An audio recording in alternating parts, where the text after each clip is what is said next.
The word permanent changes everything. Not suspended. Not fined. Not handed a 10-game absence that gets served quietly while the rest of the sport moves on and forgets. Permanent. A word that lands differently than any other word in the vocabulary of professional discipline, because it doesn't describe a punishment with an end date. It describes a door that has been closed and will not be opened again. Major League Baseball used that word. They used it deliberately, carefully, with the full understanding of what it meant and what it would produce the moment it became public. They did not reach for it lightly. The people who make these decisions, who sit in offices and review footage and weigh precedent and calculate the message that a given consequence sends to every player in the sport, do not use the word permanent unless the thing that happened made every lesser option feel insufficient. What happened to Shohei Ohtani in the 8th inning of that game was sufficient. The Yankees' first baseman is done. Not for a week. Not for a month. Not for the remainder of a season that will eventually end and give way to a fresh start in spring training. Done in the way that the sport reserves for the moments when a line has been crossed so completely that the line itself needs to be redrawn further back, further away from what just happened, so that everyone understands where the boundary actually is. The baseball world woke up to that word this morning. And nothing about the conversation that followed was quiet. The hit itself happened fast. That is the nature of the moments that change things. They don't announce themselves. They don't arrive with warning signs visible enough for the people inside them to prepare. They happen in the fraction of a second between one state of the game and another, between a baseball game proceeding the way baseball games proceed and a baseball game becoming something else entirely. The 8th inning had already been building toward something. Anyone who watched that game closely, who paid attention to the body language between dugouts, to the quality of the silence that fell over certain moments, to the specific way that players from both teams were carrying themselves as the innings accumulated, knew that the temperature inside that stadium was not normal. It was the kind of temperature that experienced players recognize. The kind that coaches monitor from the dugout with a different quality of attention than they bring to a game where the only thing at stake is the score. The kind that umpires feel in the way the conversations between pitches change register, shorter, sharper, carrying words that aren't quite audible from the press box but are understood perfectly by everyone on the field. Ohtani was in the middle of it. He had been in the middle of it all night, not because he sought that position, not because he had done anything to manufacture the tension surrounding him, but because he is the kind of player whose presence generates a gravitational pull that draws every significant moment in a game toward him regardless of whether he is actively involved. And then the Yankees' first baseman made a decision. It was not an accident. That distinction, between something that happens in the flow of the game and something that is chosen, is the distinction that MLB spent its investigative process establishing with precision. They reviewed the footage. They reviewed it from multiple angles, at multiple speeds, with the specific purpose of answering the question that the entire sport was already asking before the investigation formally began. Was it intentional? The answer, delivered with the institutional weight of a league that does not make permanent bans casually, was yes. The hit on Ohtani was not the product of competitive aggression that went slightly too far. It was not a split-second reaction that a reasonable person might understand even while condemning. It was a choice, made with enough deliberateness that the footage showed it clearly, argued it plainly, and left the people reviewing it without the room they would have needed to arrive at a more lenient conclusion. The Yankees' first baseman had decided, in the 8th inning of a game that was already too hot, to do something that crossed a line the sport had not seen crossed quite this way before. He chose Ohtani. And in choosing Ohtani, he chose consequences that he apparently did not fully calculate in the moment he made that choice. The league's statement was released in the specific language that official statements use when the institution behind them wants to leave no room for misinterpretation.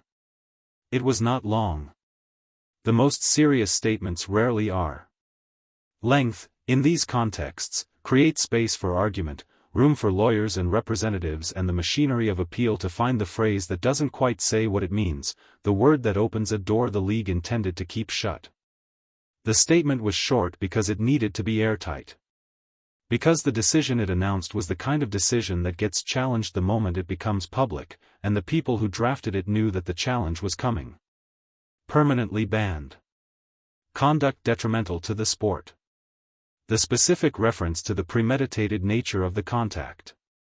The language about the safety of all players, which, in the context of this particular statement, was a reference to one player specifically, even if the principle extended further. Shohei Ohtani's name appeared in that statement.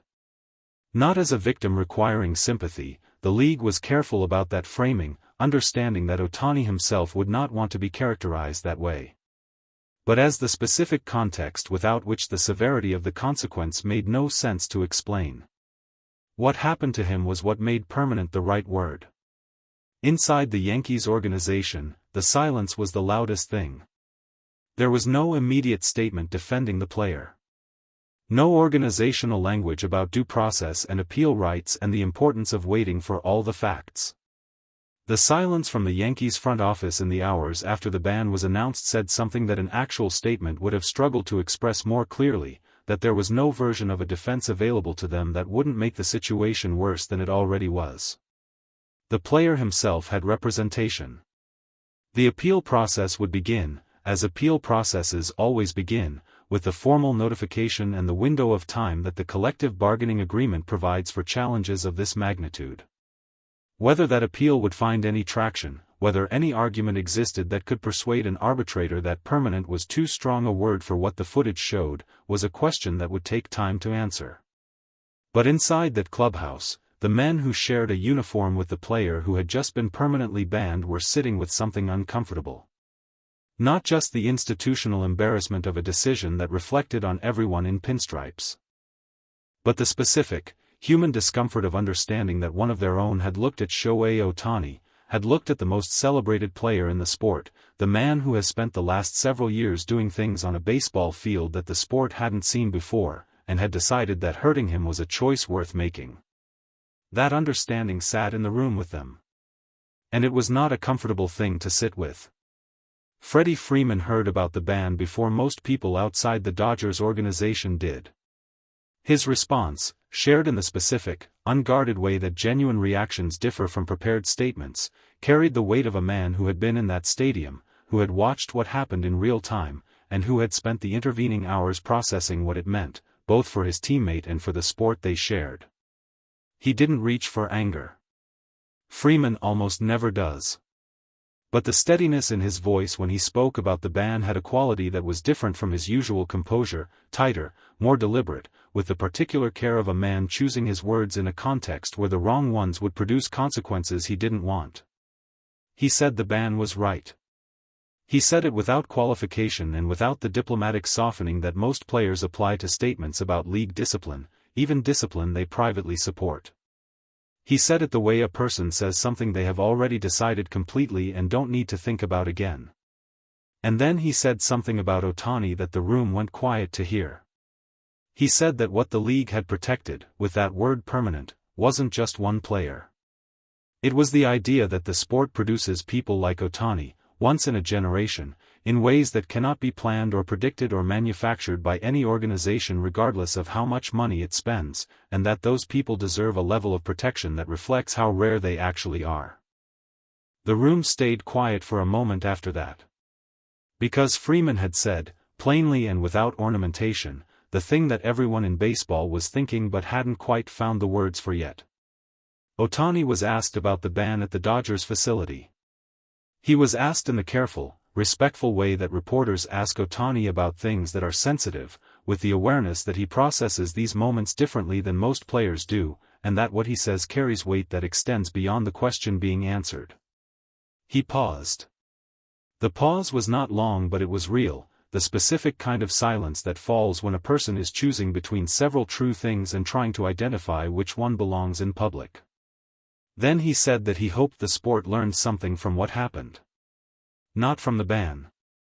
Not from the consequence that MLB had imposed on the player who made the decision in the 8th inning.